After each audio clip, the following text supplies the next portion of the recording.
All right. Thank you, Lou. And I want to thank my son, Eric, who's the Director of Public Works in Bethel, who invited me along with Lou to give this presentation. Can you hear me okay in the back? Okay. All right. Very good. So there's a picture here on the screen of a mature American chestnut. There used to be very large trees that grew to 100 feet or so, and they're very interesting trees. Unfortunately, you won't be seeing any trees like that for a while. So let me talk about my interest in the American chestnut tree. So I remember growing up and learning the Longfellow poem, The Village Blacksmith, under the spreading chestnut tree. I'm not sure if they ever learn that anymore, but it always impressed me. And throughout my life, I never saw a chestnut tree. In fact, I had thought American chestnut trees had gone extinct. And then I read this Wall Street Journal article, The Gatherer, in 2009, and it talked about restoration efforts. And I was shocked because as I said, I never saw a tree. So I was more than interested to give it a try. And they were talking about American chestnut hybrids in this particular article. And I wasn't particularly interested in hybrids, but we'll get to that. So just for background, the American chestnut tree had made up more than 25% of the eastern forest biomass. And this, the green area on this picture here is the native range for the trees. And you can see all of my state, Pennsylvania, is a native range, but also almost all of Connecticut is the native range for this tree. And they tolerate cold weather up north, and they are pretty happy with the warm, humid weather in the south. So it was quite an extensive tree. Now, the value of the American chestnut tree to our society, not just our society, but the Native American societies, was unparalleled. They're a member of the beech family. This is something that's important to know because beech trees, if you're familiar with them, they have some specific requirements. One of the things that they require is you can't really tamper with their roots too much or they'll die. So you have to be careful with the roots of an American chestnut tree. And then, like I said, they used to be more than 25%. I've seen estimates over 50% of the eastern forests. The bark was used in tanning, and the straight rot-resistant wood was ideal for furniture. And this is one of the things that, led to the demise of the tree. And we'll talk about that too. Commonly grew over 100 feet with 5 to 7 foot diameters for these trees. So they were massive trees. They're the tallest tree in the eastern forest.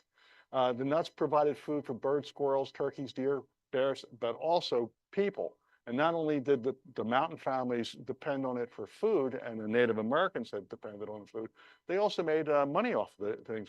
They would collect bushels of these nuts and sell them for a profit.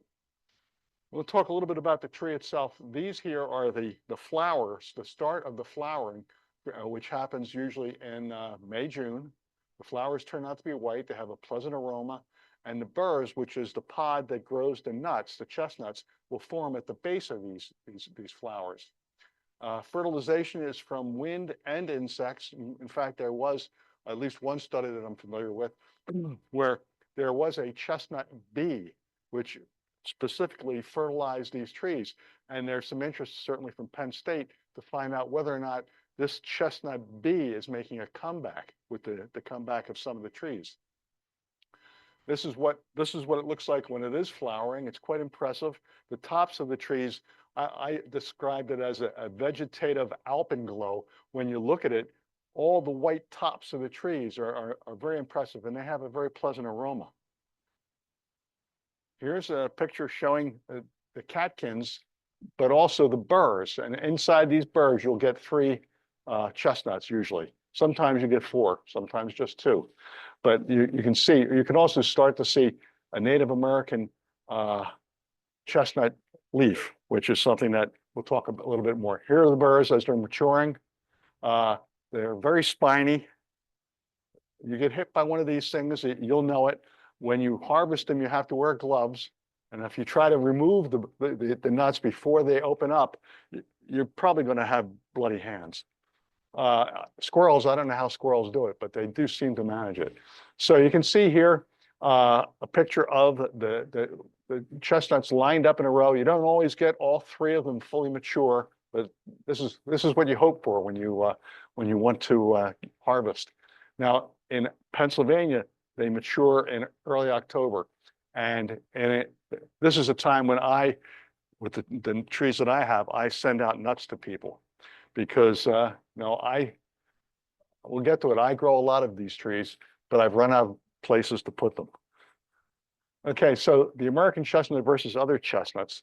You can see here, the nut tends to be a little smaller than some of these others. So this is an American chestnut, and it's got these fine hairs on it, which sort of distinguish it from the Chinese chestnut, which is large and not necessarily as sweet as an American chestnut.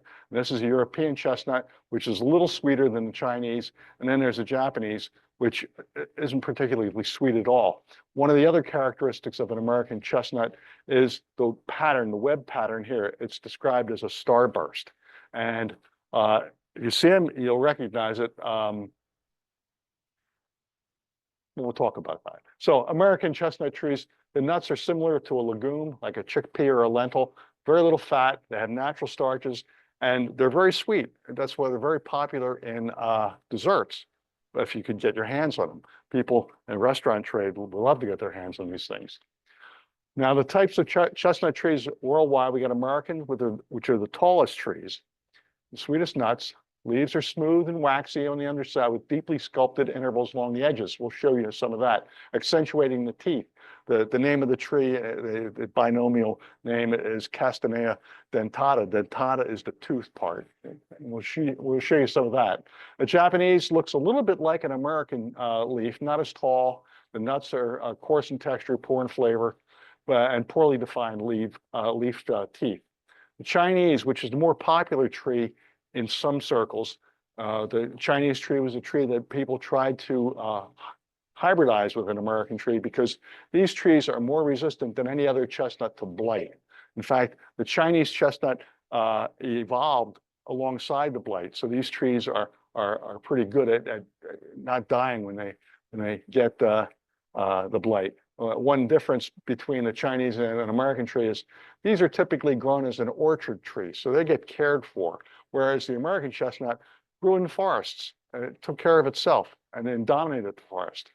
European, almost as tall as American, less blight susceptible than American. The nuts are about the same size as Chinese, but a little sweeter than Chinese.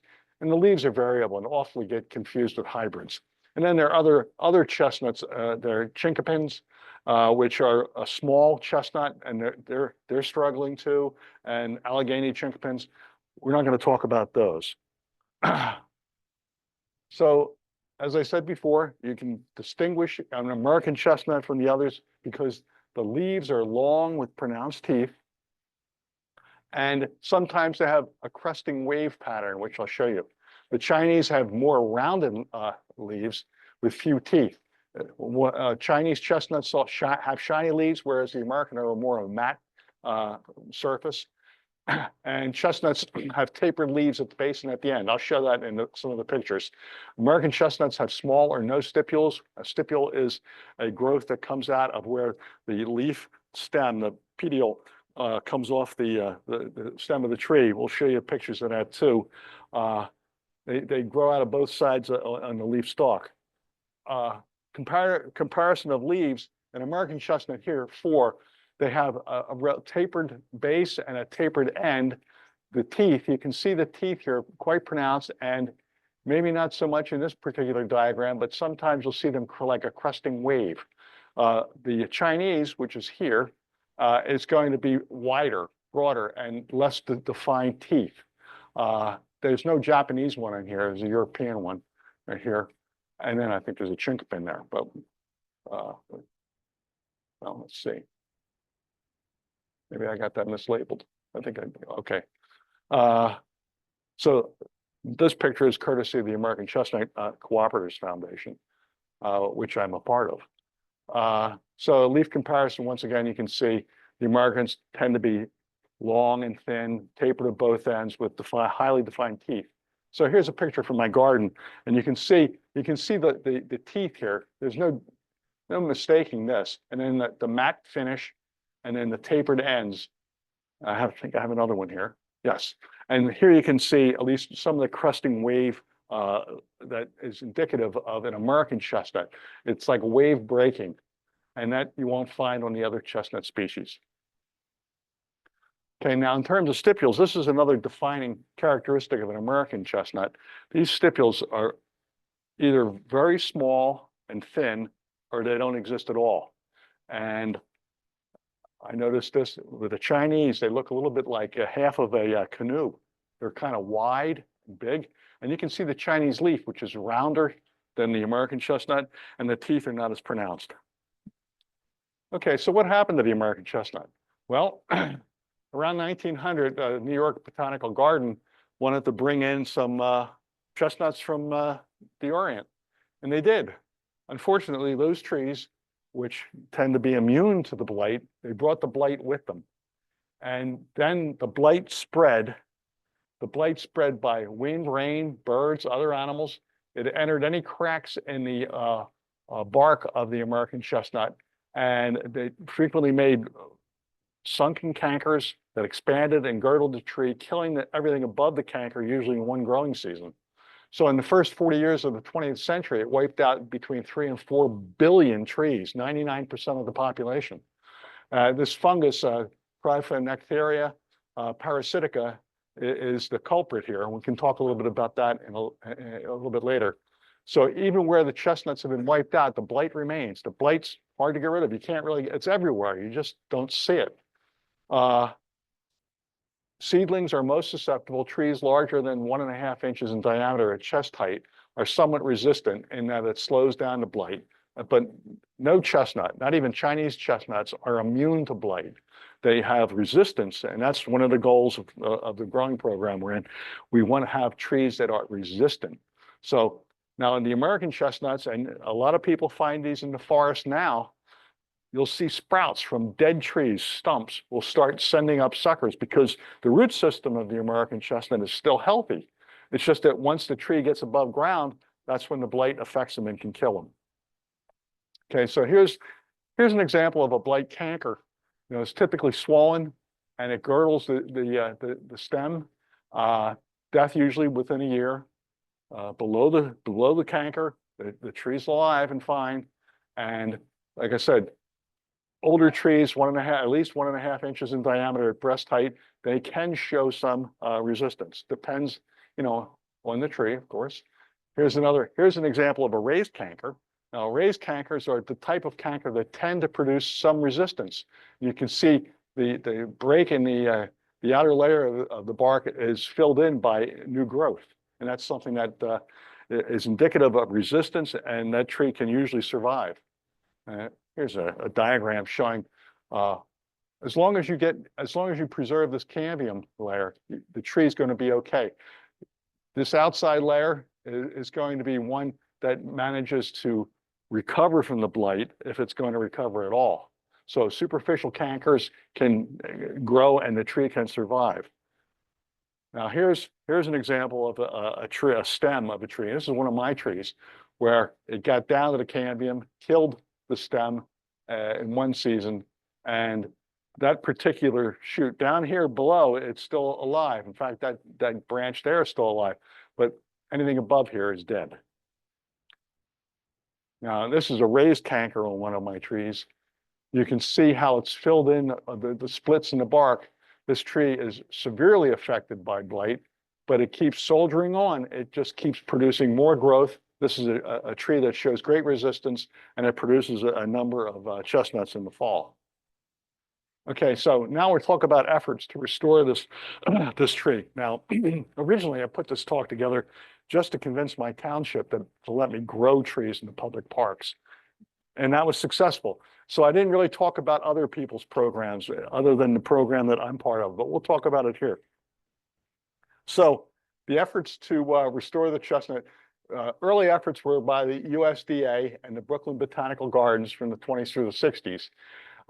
Another group, in fact, this is the largest group that is involved in trying to restore the American chestnut. It's the American Chestnut Foundation.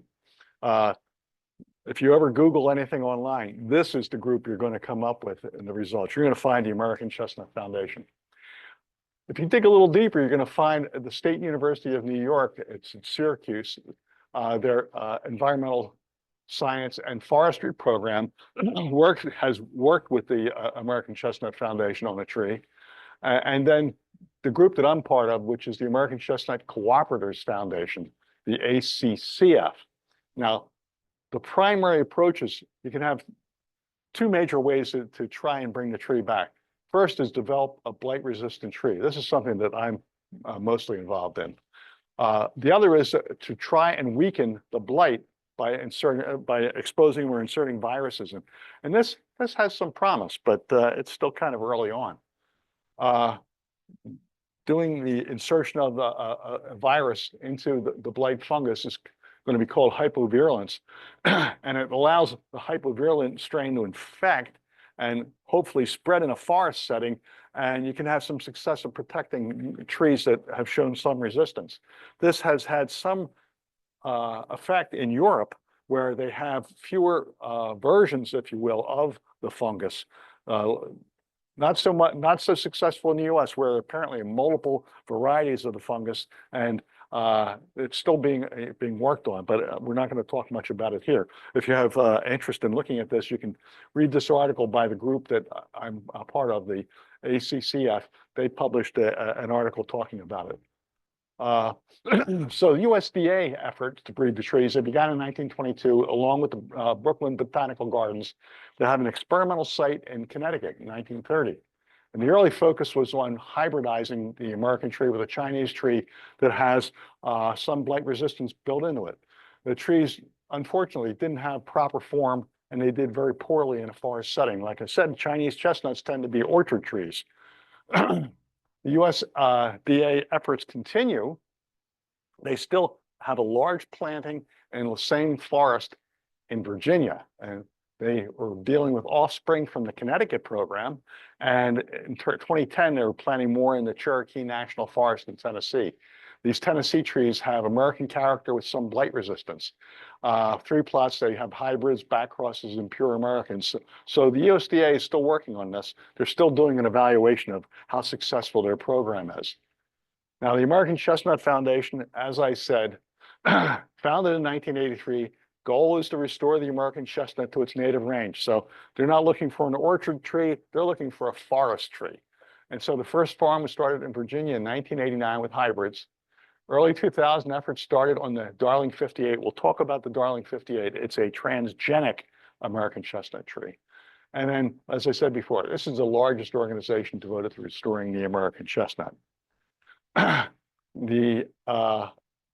I said, they have 3 main approaches: breeding with Chinese chestnuts, biotechnology, and biocontrol, which is the hypovirulence approach.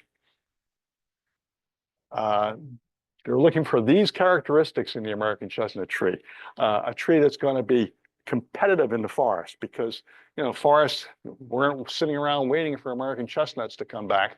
They're looking for something that can compete.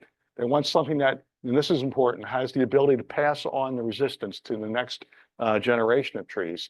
And they want genetic diversity for the various environments.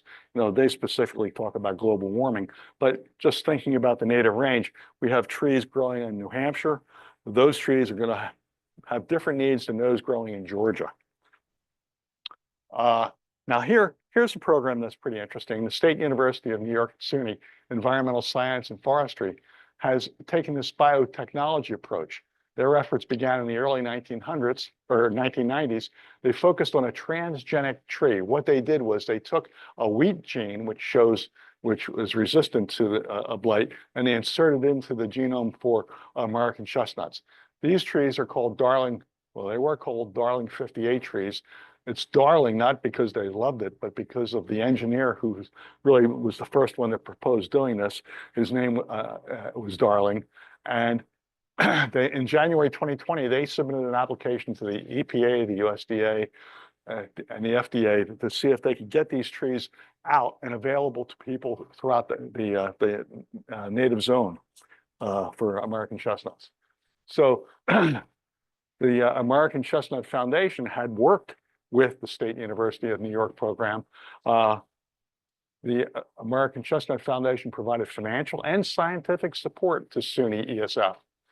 Unfortunately, the TACF, the American Chestnut Foundation, terminated their partnership with SUNY in 2023.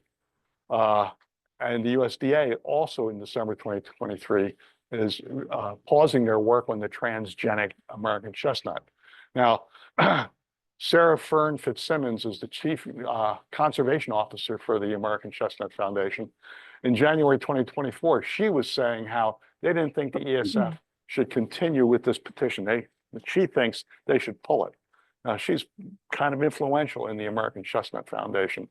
And then in March 2025, the New York American Chestnut Foundation, which had worked with SUNY very close, they decided, along with the national leadership of the American Chestnut Foundation, to terminate the relationship because they were unhappy that the American Chestnut Foundation was going to terminate support for a SUNY ESF program. That there's some bitterness, I think, involved in this, but we won't get into. But the New York chapter of the American Chestnut Foundation is now called the American Chestnut Restoration, Inc. They're going to try and open a new American Chestnut Foundation chapter in New York to replace the one that decided to withdraw. Tell you in a minute. Oh. So here is the basis for the withdrawal of the support. The D58, the Darling 58 tree, and we'll call it that for now, had performance problems in the field trials. Now, the American Chestnut Foundation was probably the biggest group that was dealing with field trials of this particular transgenic tree. So they had a lot of data, and they didn't, I don't know if they shared it with SUNY ESF or not, or was SUNY ESF was aware of it, but the American Chestnut Foundation wasn't happy with the way the tree was performing in the field trials. This was a big issue here in the sense that based on where they inserted the wheat gene in the genome of the American chestnut, it was called the D58. When other researchers went in to take a look for this gene, they couldn't find it where it was supposed to be. And apparently it came to light that in the work that was being done at SUNY ESF, there was a mistake made in actually where it was. So that now they're calling the tree a D54 tree because the gene was mislabeled. So there are also some potential regulatory issues. But the real problem in my mind, just from what I was reading, is SUNY ESF wants to commercialize this genomic change tree, this transgenic tree. They want to make money off of it. And this came as a surprise to the American Chestnut Foundation. They're not happy because they were pouring money into the program and they weren't told about it. So this, I think, was the main reason why they decided to pull the plug on it. But, you know, there's some very hard feelings about this. You can read about it. So here's the group that I'm part of, and this was actually part of my original presentation. I'm part of the American Chestnut Cooperatives Foundation, and it's cooperatives because the work that was done in Virginia to find trees selected for their ability to resist the blight, you know, can only go so far. I mean, they do a lot of the scientific work there, but what they needed were people out in the field willing to do field studies, and that's where I come in. I'm part of their program. I'm doing field studies for them. They first identified trees with natural blight resistance in 1970, and then they started these all-American orchards in 1982. And all along, they're breeding the trees that show the best resistance. So they're doing essentially an accelerated natural program of trying to find trees that are going to be able to naturally resist the blight. So they were officially established in 1986. The American Chestnut Cooperatives Foundation, they have these all-American intercrosses started with Virginia Tech and Concord College from West Virginia. They work with the U.S. Department of Agriculture, the Forestry Service. They do a lot of grafting from trees that show blight resistance onto the stumps of trees that died from blight. And they're having some success with that. So the blight resistant, they test them after 5 years on the trees. Now, normally it takes like 7 years for a tree to develop nuts, but they're trying to accelerate that too. And the nuts are sent to the cooperative growers like me, and then they do cloning I don't do any of that stuff. They're also into habitat reclamation, and they're interested in this hypovirulent blight strain that they're working on. I haven't done anything with that either. And so in terms of the number of trees planted, more than 160,000 seedlings or nuts have been sent out as of 2010. Now, the thing that I know that the American Chestnut Foundation, not the Cooperatives Foundation, was not happy about was as of 2010, the number of offspring demonstrating resistance was relatively low. Now, since then, I've seen rates saying around 50% to maybe 60-some%. My own experience is that out of the original 9 trees that I started, 3 of them developed severe blight, but 6 of them are showing strong resistance. So, and they're producing nuts. So I think my percentage is higher than what they were seeing back in 2011. So, as I said, the project began 70s. They went out and looked for these blight survivors. They found them. They had a couple, one famous one, Galt from Ohio, Floyd from Virginia. They crossed those, and then they're working with the Virginia Department of Forestry and Virginia Tech.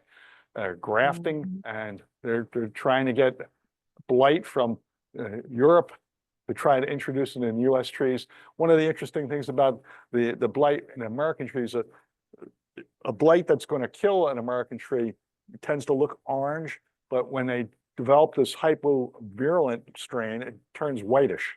So those trees tend to survive. So, I mean, this is a program that's been out for a while, but it's under the radar, if you will. The American Chestnut Foundation gets almost all the attention. This American Chestnut Cooperatives Foundation, most people don't even know it exists.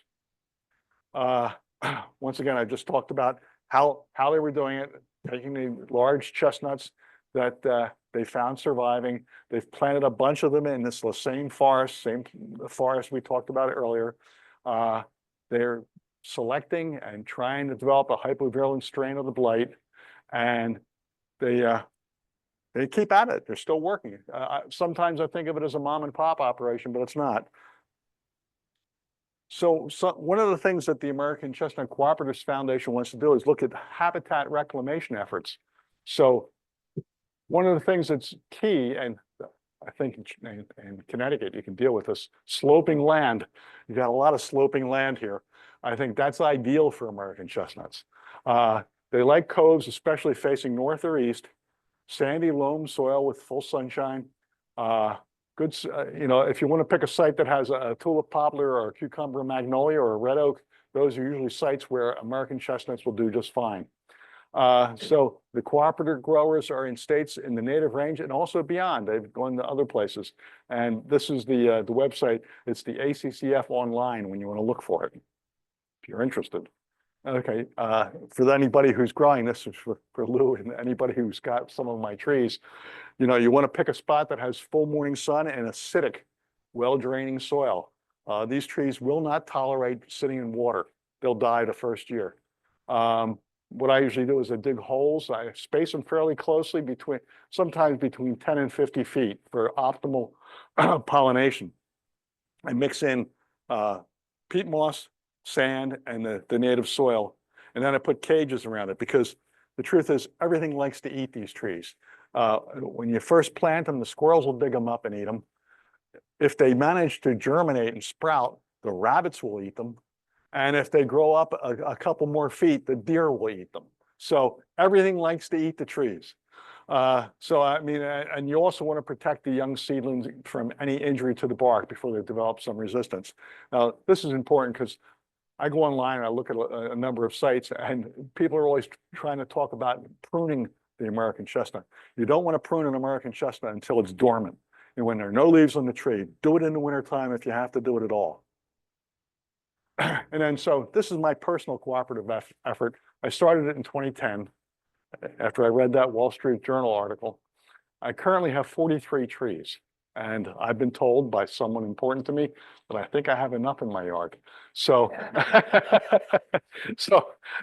two of the oldest trees are greater than 50 feet tall.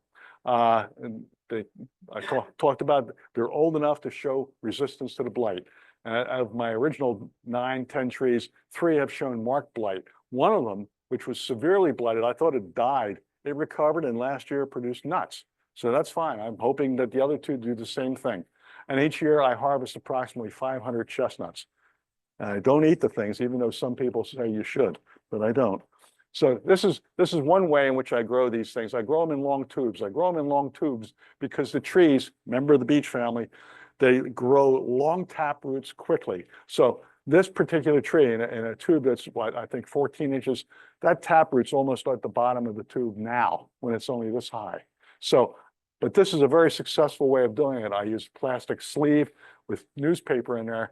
When I plant them, I cut the newspaper. Well, I cut the tubing off, and then the newspaper I put nicks in it, get it in the ground, and then take the top 5 or 6 inches of the newspaper off so it doesn't wick water out of it, and fill it up with the mixture of sand, peat, and original soil that I talked about before. And I've had very good luck with this. And this moot method is a method that I learned from the cooperatives group that I'm a part of. Now this is my wife standing in front of the tree. She's not 6 feet tall, but she's holding a pole that's 6 feet tall. So you can see this tree is over 50 feet and it's healthy as can be. It's got blight. It shows large cankers at various stages of the tree, but it's resisting those cankers. Here's another view from of a different tree. Oops, you can get a perspective of the size of our house versus the chestnut tree. This one has a split, has a double main stem, and it's as healthy as can be, which, you know, for a guy who never saw a chestnut tree, this is like the fulfillment of a dream. I get to see them every day now. And then looking down the driveway now, some people would ask, why would you plant them there? And I have asked myself the same thing. But as it turns out, it's a sloping driveway. It's facing the east, so it's a perfect location for them. Unfortunately, there's a driveway. But it's worked out well. The trees here, in fact, one of these trees produces most of the nuts because it gets all the sun in the morning and, well, just happy there. This is what American chestnuts look like. Get them in your hand. When I first started sending these out to people, I'll talk to a group that I've been dealing with, they looked at these and they said, my God, they're so big. Because they were harvesting chestnuts from the forest, from trees that were survivors, and they were like little dinky things. I couldn't believe it. In fact, the one guy, I'll talk about the group in a minute. One guy said he would walk 3 miles up a mountain to get a handful of these nuts. And I'm sending them, I sent them 159 nuts last fall, and they were all this size. And out of those 159, all of them germinated. In fact, here they are. Here are some of them right there in these pots. And then this group that he belongs to is called Anti-Nanco. It's a earth arts group based in New Jersey, has a strong Native American presence in the group. And they're working hard to restore these trees in the native zone and some forest land in Pennsylvania and New Jersey. So this particular guy who's leading charge on this, he comes down to my place and he looks at these things and he's happy to get all the chestnut that I can give him. And there, once again, the goal is to restore the tree to the forests. I think that's going to be not in my lifetime that it's going to happen, but I think with the approach, at least that I believe in, the cooperatives approach where we breed for resistance, this is going to be successful in the long term. Will the SUNY ESF approach with the transgenic tree with the wheat germ, will that be successful? I don't know. I wish them good luck, but so far they've been having trouble with it. But I'm confident that this approach of breeding pure American trees will in fact work out in the end, just not right now. So that's it. If you have any questions, let me know. I'll be happy to give it a try. I have a question. You talk about this blight that remains in the soil decades after the chestnut trees are gone. What's that alive? Does it affect other trees? You know, I believe it does, but I don't have a list of what it does. It just seems to, it moves around a lot. So if there, I mean, it can attack a chinkapin, and there are a fair number of chinkapins. It can attack Chinese American hybrids, and there are plenty of those around. It can attack the Chinese chestnuts, Japanese chestnut. It can attack all those chestnuts. So there are chestnuts out there that it's still being able to live with, and the wind will blow it around. So yeah, it's still there, hard to get rid of. Are the spores more likely to migrate I think it's more of a question of when are the trees most susceptible, and the trees are most susceptible in the warmer, humid months of the year when the leaves are there and the tree gets blown by the wind, and especially where the stems come out of the trees and they're moving a little bit, they're creating breaks in the bark, and that's where the spores can get in. So I'd say summer, spring, summer, fall are the times when it's most likely to infect the tree. So are you saying that Yes, yes, that's why. they're related to the risk I haven't seen anything that says that the beech tree diseases are going to affect the American chestnut. I'm not the definitive answer on that, but I haven't seen a large interest in that. I've seen interest in some other things like ink disease, and there are weevils, and there are wasp gals, and all sorts of things in the South which they're more worried about, but I haven't seen anything about that. So in Bethel, we have a street, Elgin Avenue, all just flowering, look like Christmas trees.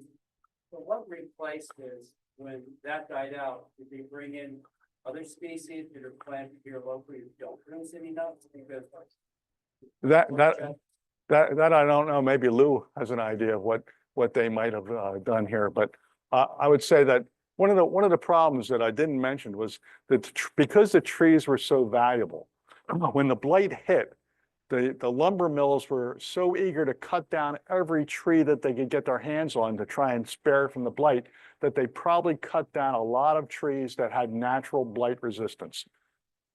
So we do have a lot of work that yeah, a different genus, different, yeah. I'll bet it is.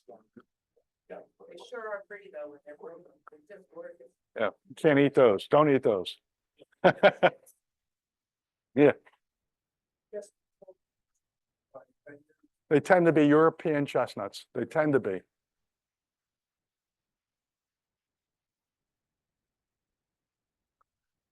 Can I send them? Is that what you're saying?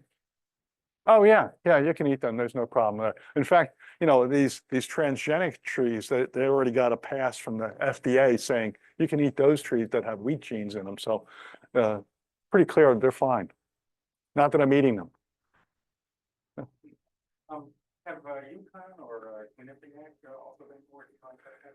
There are a number of groups out there that I didn't mention that are also trying, more small scale, trying to get things going with this. And I mean, I saw something in New York City, they're trying to get things going. So there are a lot of other groups that I just didn't include in the talk. More of a comment, but I think it's often inspiring that, we can like go in our labs and try little, Oh, it is. things. It's very sexy to be able to insert a wheat gene into an American chestnut and have it grow. But the problem is you have to know where to insert it. I'm not convinced that they know that. You don't know how many genes are actually involved in resistance. That's less clear. And you take a look at the results right now. They're producing trees that show some resistance, but not necessarily the character of the American chestnut tree or the hope for resistance that we can get. Like it's inspiring in the sense that like nature presents. So like we can Well, try all we can. Oh, yes. Oh, yes. Well, you see, and that's the way I look at it too. It's like breeding. I always think of dogs. You sit and you start with a wolf, and then you end up with a Yorkshire Terrier. So how does that happen? It's because you breed for characteristics, and the same thing happening here, where we're taking resistant trees and breeding those, trying to increase the percentage of blight resistance in those trees. So I think it will be successful. It just won't be anytime soon.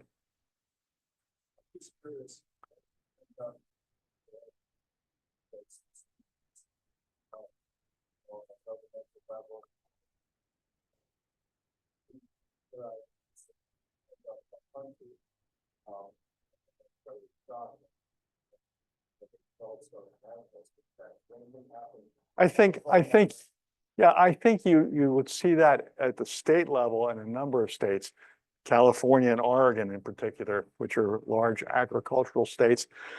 We can't ship nuts into those states, for example, even though we might treat them. We put them in a water bath, heat them to kill off weevils, but the blight can still travel with the nut.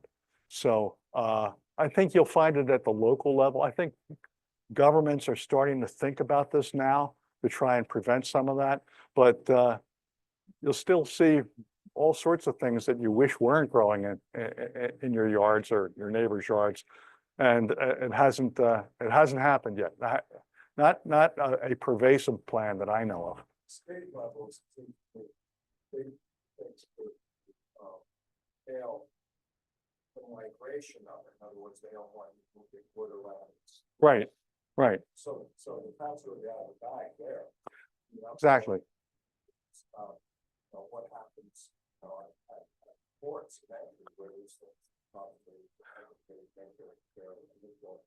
Well, I mean, there's a lot of that work going on at ports of entry where the USDA inspects things, and anything that's, green or has the potential to carry a pest that hasn't hit the US, they destroy that stuff. So there is some of that going on, but I still think there's more work to be done. Lou? Impressive growth rate.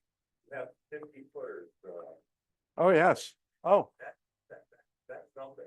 these trees had the potential to double in height each year.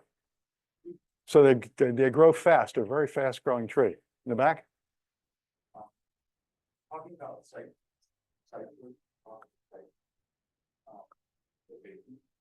You mentioned, certain kind of, like, I was wondering if it was this type of item on, basically, Well, I mean, it just that has good drainage, should be okay. The question is, it's like I had one person that I sent trees to, and they weren't having success doing it, and I asked them if they followed my directions to completely, and they didn't. And their response for not doing it was, well, these trees were supposed to grow everywhere in Pennsylvania anyway. Well, yeah, that's true. Over thousands of years that they've managed to colonize the whole state. We're trying to get things up and running a little quicker now. So you try to favor them a little bit, try to give them the best possible chance. So in terms of putting these trees in places where you already got an established forest, the problem there is light, because these trees love light. The more light they get, the faster they'll grow, and the more quickly they'll produce nuts. So, are they on it? Or are they not? Are they like the white pine? oh no, these are I'll call them opportunistic hardwoods. They will wait till they get the light that they need, and when they get the light that they need, they'll take off. Yeah. They will survive there. They're not going to grow there. Yeah. Sure.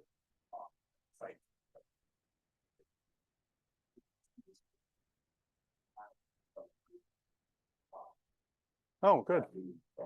Okay. So.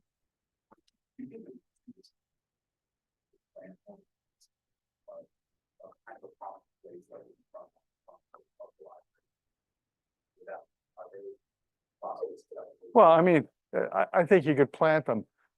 You need at least 2 trees to get nuts, because even though they have both male and female parts of the tree, they don't mature at the same rate. So you need at least one other tree to fertilize and produce nuts. So, I mean, up to you, but I wouldn't want them in place, because if you've ever been around one of these trees, when they grow the burrs, even though they'll grow burrs with infertile nuts in there, they're very spiny. You step on them, you're going to know it. You're going to have to try and pull the spines out of your foot. And if kids are walking in front of the library, they may not like that. Well, their parents won't like it for sure. That's time to provide food. Well, you're gonna have to have more than one to provide a food source, and you know the food source that you're gonna be providing it for, squirrels. Hope you like squirrels. Because I have, it's a race every October between me and the squirrels in the yard. I'm out there trying to get the nuts off the tree before the squirrels do. Cooperative work with any universities characterized resistance. Yes, Virginia Tech. Virginia Tech is where a lot of the work gets done. But they're a small, it's a small cooperative. Like I said, you go online, you'll have trouble finding it. You have to actually know what you're looking for to find this. And I won't say they're publicity shy, but I know they've told me and other cooperatives not to mention the group on social media posts. And the reason for that is if you go into social media, especially if you go onto this one site called the American Chestnut Research and Restoration Group, they are diehard transgenic tree people. That's why they're there. And I respect that, that's fine, but they don't want to hear from anybody else. And if you try to insert something in or say something favorable about anything but a transgenic tree, you may get criticized. And they may say things that aren't accurate. And my cooperative group doesn't like that because there's no chance for a response. So I would say that, my group is quiet. They depend on the cooperatives, and you can become a cooperative grower.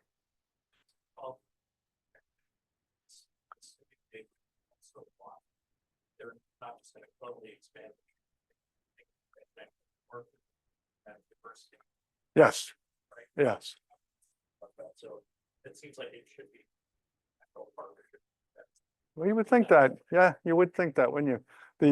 Certainly the American Chestnut Foundation is always looking for new trees, new finds in the forest. In fact, if you think you've found an American chestnut, they will ask you to send in a leaf sample and a stem sample so they can verify that it's an American chestnut tree and also get the location because they want to know where these trees are. For the day, we do get the holy grail of American chestnuts so we can put them out there and make sure they breed with the existing trees and increase the genetic diversity. Genetic diversity is what they're interested in right now. You want to save the species, you have to do that.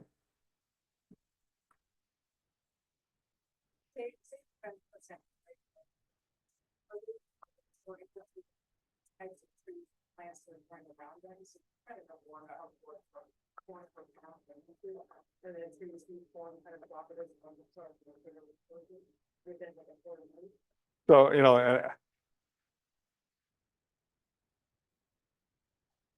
and I apologize to the Zoom participants. I haven't been repeating the questions like I was asked to do. So the question is whether there are other plants, trees or whatever that you can plant with an American chestnut which will help the tree grow. Some of the work that's been done is, this might seem a little strange, but they talk about mushrooms.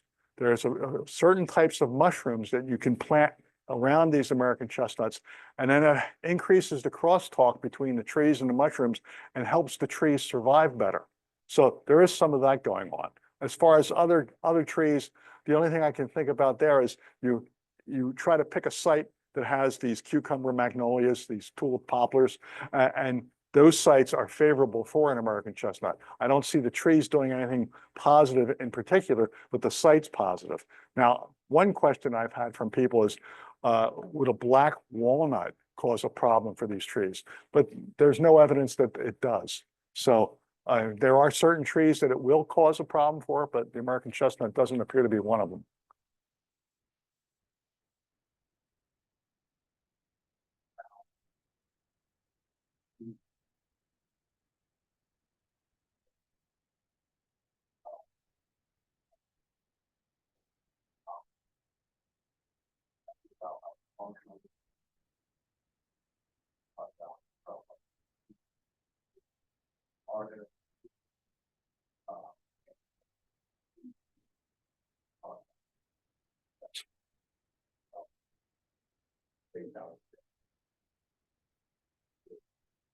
Well, so the question is, are there any stands of old growth American chestnuts out there that people know about? And I would say the answer to that is they've grown a bunch of these outside of the natural range for the American chestnut. For example, in Michigan, they've grown some out west also. Now, these trees may not have been exposed to the blight, but if you expose them or their progeny to blight, there's no guarantee at all they'll have any resistance to it. No guarantee. They may, but they may not. So I haven't heard of any place that has a large number of these trees, but you'll see people finding them all over the place, especially where the stumps are still sending up sprouts. Anybody else? Well, one was in Ohio, one was in Virginia. These are old growth trees. The question is with the goal. Were those in growth or? No, they were just, Came across they them? just came across them. The people out in the forest, and you'll find these trees in the forest, just walking around. You'll see an American chestnut once in a while. I never did, but then again, I wasn't looking for one. So these trees, say in your yard, for instance, where cold environment, can they be treated or sprayed or systemically? Then that could be applied that way. Well, so the question is, in trees, for example, in my yard or any of these managed orchards, be treated with something that may help prevent the blight from killing them. I've read a little bit about that. I mean, in my case, I'm not interested in doing that. I'm in a field trial. I want the trees either make it or they don't make it. And I report each year on the trees and the success or failure. So no, the cooperative group isn't doing something like that. I have read, certainly from the State University of New York ESF program, they talk about mud packing. So if you get a canker, because the cankers will appear relatively low on the chestnut tree. If you take the dirt from around it, keep it wet and pack it onto where a canker starts forming, the microbes in the soil can help prevent the blight from killing the tree. Now, that's something you can do ground level up to like 6 feet. But when the blight's hitting the tree at 50 feet up, I'm not climbing up the tree and mud packing it. So it can be done. I haven't done it. I've heard people say it's successful, but not something that I think is practical. Well, let's put it this way. I haven't seen a published study on it.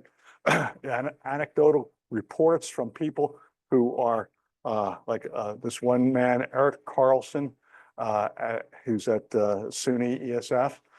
I consider him a scientist, and he's reported on it. This other man, Bill Dieter, out at the Indiana chapter of the American Chestnut Foundation, he's reported on it. So there are reports of it. I don't know a scientific study to say that, yeah, it's successful. Finding for like if you've been able to do anything that's sort of like satellite imagery or things like that, we take it to the picture on 50 feet tall.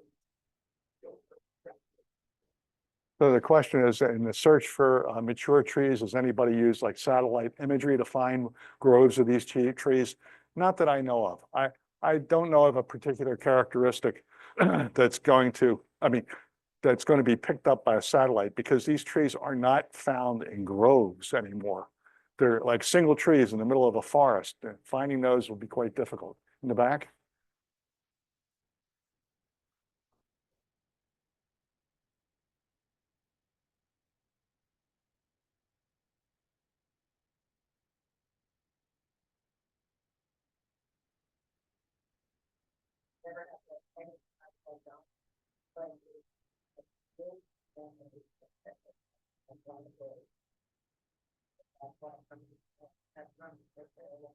So you're saying, I want to make sure I understand what you're saying, that some trees just have a native resistance. Is that what you're saying? Oh, okay. So the question is, some of the trees that are isolated, are they surviving because they have some native resistance? Possibly. I mean, I can't say for sure.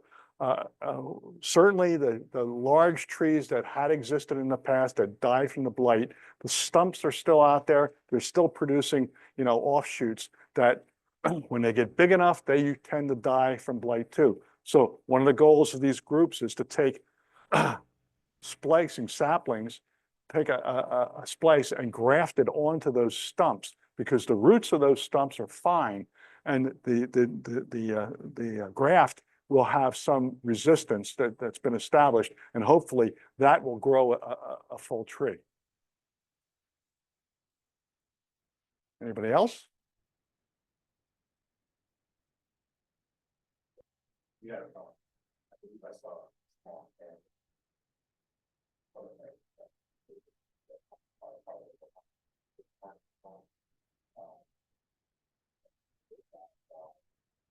The lower end.